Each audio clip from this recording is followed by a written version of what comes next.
make your sling, you're gonna need a piece of material cut to 5 by 29 inches, 3 by 36 inches. You're gonna need a couple of sliders.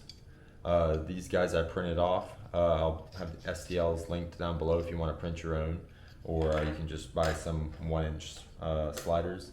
You're also going to need something to give your sling a little bit of rigidity. This is a piece of foam that's 1/16 inch thick. This stuff is what's used underneath floated floors, but there's lots of different types of foam. Just about anything that could give just a little bit of a padding would probably do the job. You could even use another piece of material or something like that, or you probably don't even have to have it at all if you don't care that much about having your sling hold its shape. But this piece is 1.5 inches by 28.5 inches long, and I've tapered the ends down just a little bit, down to 1 inch. And then I have another piece that's 35.5 inches long and is 1 inch. This sling is broken up into 2 sections. You have the wider part, 1.5 inches, that's going to go around your shoulder, and then you have the adjustment strap that's going to be down on your side. That's going to be this inch right here. So we'll start out with this piece, which is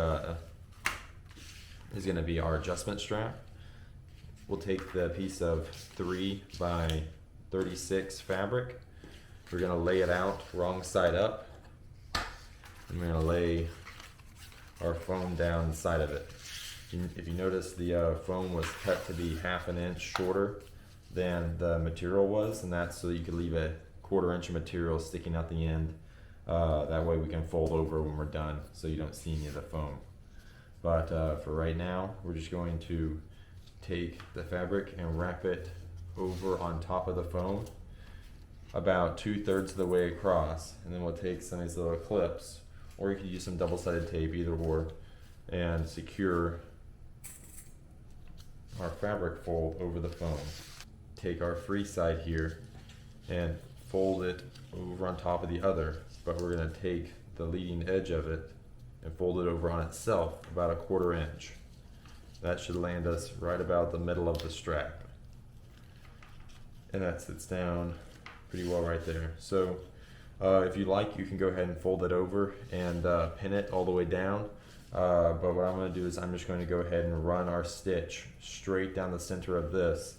So we're going to be sewing along this edge right here, just about 1/8 inch on the inside. That way we capture this fold and this bottom piece of material here. For the shoulder pad portion, we're going to do basically the same thing as before. We're going to set the foam down in there, except this time we're going to take the material all the way to the opposite edge. We're going to clip our way all the way down. Now we'll fold over the opposite side, tuck it in about 1/4 inch, fold over on itself, and then we'll clip both those together. So this time, as you can see, we're bringing the material all the way over to the opposite side, and with a little fold in on itself, that brings it right to the edge. So now just scoot the little clips up to where it grabs both of them.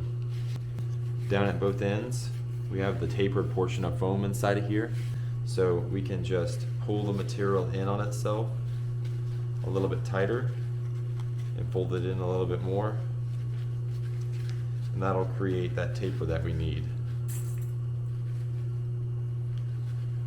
For the shoulder strap, we're going to sew all the way down along the edge where the pieces of material fold together.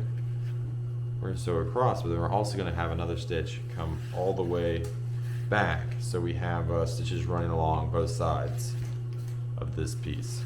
What you're making here is the loop that you're going to use to adjust the length of your sling, so make it big enough for you to grab a hold of, but not so big that it takes up a lot of your material and it's going to get in your way. So I like mine to be about this size, just enough to easily grab with your thumb and pull.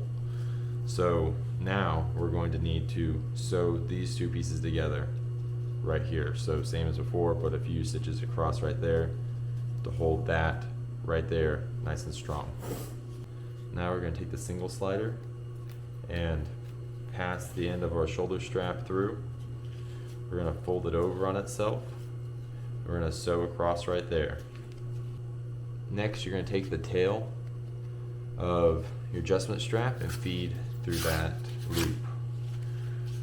Then you're gonna take the tail again and feed through one side, the closer side of that tri-glider, and then you're gonna have to feed back through the other side of the tri-glide. And this right here is going to attach to the fore end of your rifle, and this will be over your shoulder into the back. So to adjust, all you have to do is pull away from the rifle to loosen it, or push towards the rifle to tighten it. It's a little stiff at first, but it'll break in as you use it. There is another way to set this up. This is my preferred way to have them set up, but if you want to pull to tighten and push to loosen, basically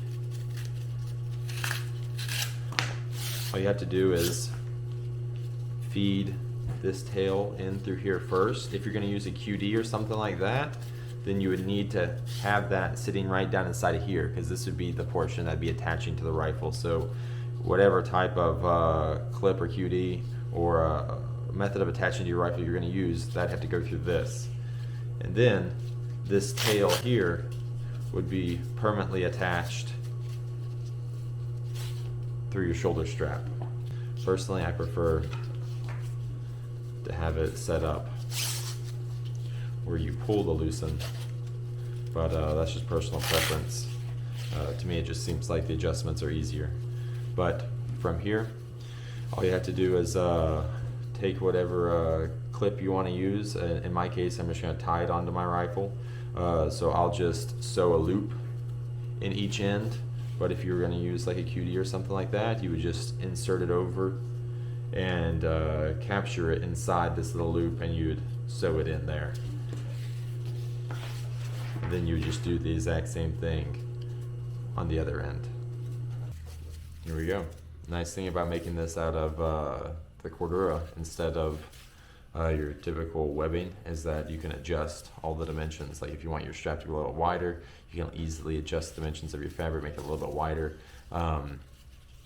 Also, if you're a little bit bigger or a smaller person, you can make any of these sections a little bit bigger or smaller, and really make this a custom fit sling, so it's not going to be too tight on you. It's not going to have too much excess that you're having to accommodate for. It can be just exactly what you want. That's the cool thing about making your own gear. But anyways, there we go. Really nice, durable, usable item.